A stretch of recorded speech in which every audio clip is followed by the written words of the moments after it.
Bonjour les amis, aujourd'hui on va faire une petite vidéo pour vous montrer notre 150 mètres carrés de terrain. Ça c'est l'introduction dans l'entrée quoi. Oh, le peu de moringa s'il va déranger mes papayers. Ce qu'on va faire, on va décider soit le moringa ou soit le papaye. Voilà, je pense que je vais étudier ça dans les jours à venir. Bon, je vous montre un peu l'évolution de nos plantations.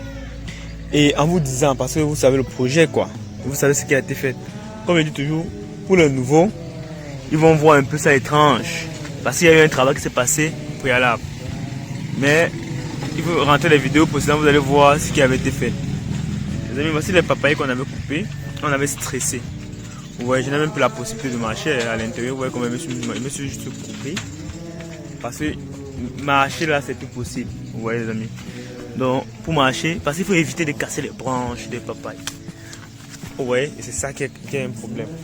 Ça devient un but. Donc, il ne faut pas. Maintenant, vous allez voir que il faut lever l'escargot aussi, comme ça. Parce que ça va déranger. Vous allez voir que les papayes, vous voyez comment je me courbe, non? Pour voir les papayes. Ça veut dire que, comme j'avais stressé, donc en faisant ça, moi vous avez une idée.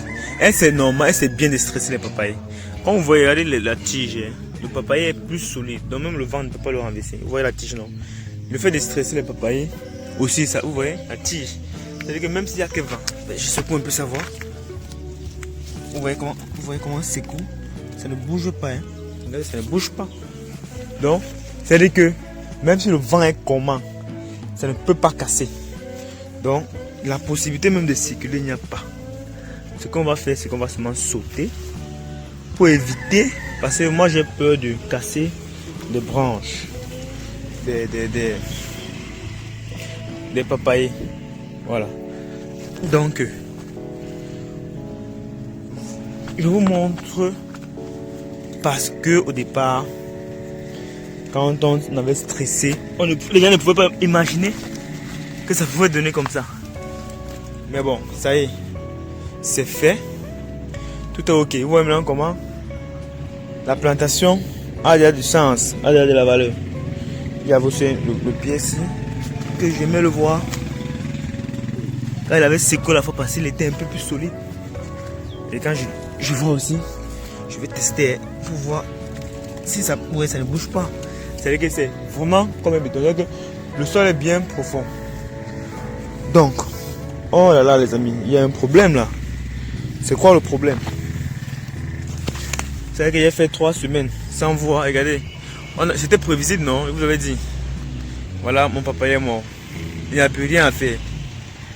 Oh, j'avais dit, oh les 3 semaines que j'étais pas là. Si j'étais là au moins, j'allais voir comment les plantes se portent mal. Et j'allais corriger comment. Mais oh, j'étais pas là. Il est mort. Je vous ai dit qu'il y a la dalle en bas. Il ne pouvait plus vivre. Mais si au moins il était là, peut-être je pouvais trouver une solution. Bon, n'abandonnez pas vos projets, vous partez dormir. Sinon, vous allez vous allez payer le prix. Hein. Voilà. Ça sera un peu capital. Sinon, les retombées là seront terribles. Déjà, en lançant ce projet, je pense que je vous avais dit faire part de mes préoccupations. Qui était quoi? Qui était, je voulais remplacer le loyer. Je ne voulais plus payer le loyer par mes fonds propres. Donc pas mes fonds patrimoniaux nets. Je voulais payer mon loyer par les revenus de quelque chose qui ne demande pas de ma présence. Vous voyez qu'ici là, je ne suis pas obligé d'être là, mais la plantation grandit. Donc ça veut dire que si je paie le loyer avec l'argent de la papaye, ça veut dire que j'ai essayé de réussir mon challenge. Vous voyez, comment les pauvres là grandissent, non les amis. La pépinière se porte déjà bien. C'est sûr que bon, on va mettre juste la propriété. Comme j'étais pas là, le champ c'est un peu salé, on va mettre la propriété. Bon, comme je disais, le but c'était, il ne faut pas payer le loyer avec ses fonds patrimoniaux nets. On va payer le loyer avec les revenus de la plantation. Vous voyez les amis. C'est ça qui fait que et qui ne demande pas de notre présence bien sûr. Parce qu'on peut voyager, mais tout est ok. C'est ça le plus important du business. On peut voir tout ok. Donc maintenant, si en voyageant, nous sommes sûrs que la plantation se porte de façon à dans les bons états. Donc on n'a plus un problème avec le loyer. Vous voyez, c'était 150 mètres carrés. Bon, c'est 150 mètres carrés. Vous voyez comment c'est. Je vous ai dit en termes de rentabilité, parce que j'ai seulement pris à un sac par semaine. Mais quand vous voyez ceci, moi, mon chiffre d'affaires est prévisionnel. Ici, au moins 15 000 francs par semaine. Vous allez voir. Quand on voit le rendement, au moins 15 000 francs par semaine. Et dans les 15 000 là, ce qu'on va faire, supposons 15 000, hein, et qu'on décide de couper 4 fois le mois, ça fait 60 000. Voilà. Et s'il faut évaluer la maison, les amis, s'il faut évaluer un peu la maison, vous voyez, vous avez dit, ça ne coûte pas trop cher. Voilà, la maison est dans l'ordre de 30 000 maximum. Bon, on va mettre les charges d'électricité, eau, tout ça. Ça peut aller à 40 000. Parce que nous sommes en campagne. Vous voyez, les amis, 40 000. Ici, j'ai 60 000 francs le mois. J'ai 20 000 encore de supplémentaires. Vous voyez, même si j'ai fait une déco de 10 000, j'ai encore moins de 10 000 francs.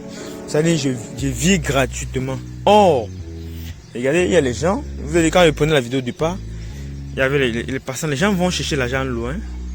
Et pourtant, même à côté, ils peuvent trouver. Donc, ils vont aller peut-être à 20, à 10, à 100 km. C'est vrai, parce qu'il n'y a pas les possibilités.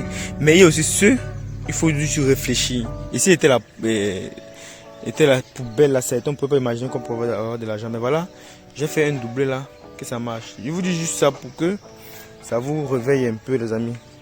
Donc, c'est pas pour, je vous dis pas ça pour peut-être j'ai pas d'autres intentions. C'est juste pour vous réveiller que bon, on peut avoir là un partout. Il faut seulement juste savoir comment chercher, les amis. Tout le monde sait où, chacun sait où il va. Il faut savoir où vous allez. Vous voyez maintenant comment la plantation est haute de gamme. Maintenant le plan, comme le plan je vous avais dit, regardez, vous voyez que la pépinière est protégée, non? Voilà, le soleil ne pénètre plus. Les poivriers sont à l'aise. Et les poivriers sont plus à l'aise, pourquoi? Parce que ils sont dans leur, je veux dire quoi, dans leur environnement. Quand je vais enlever les poivriers ici pour aller planter, je vais aller les planter dans un champ, dans les champs de papaye, que je fais toujours les triphaser. Parce que mes clients là, moi je les conseille toujours papaye, poivre et machin. Or les poivriers sont habitués avec les papayes. C'est-à-dire que c'est ça, les plantes communiquent. Quand ils vont bien se comporter en pépinière, quand vous allez les enlever pour aller en plantation avec, quand ils vont trouver encore les papayers, ils vont dire ah, voici notre tonton. Peut-être qu'ils voient les papayers comme les tontons. Voici notre tonton qui est là et on était là depuis le début, on connaît ça. Il va vite grandir. Donc il faut habituer le poivrier à son climat, à son environnement pour que quand il veut le planter. C'est ça aussi les plans réfléchis. Donc il faut aussi qu'on les aide aussi à mieux se développer pour qu'on puisse avoir plus de rendement.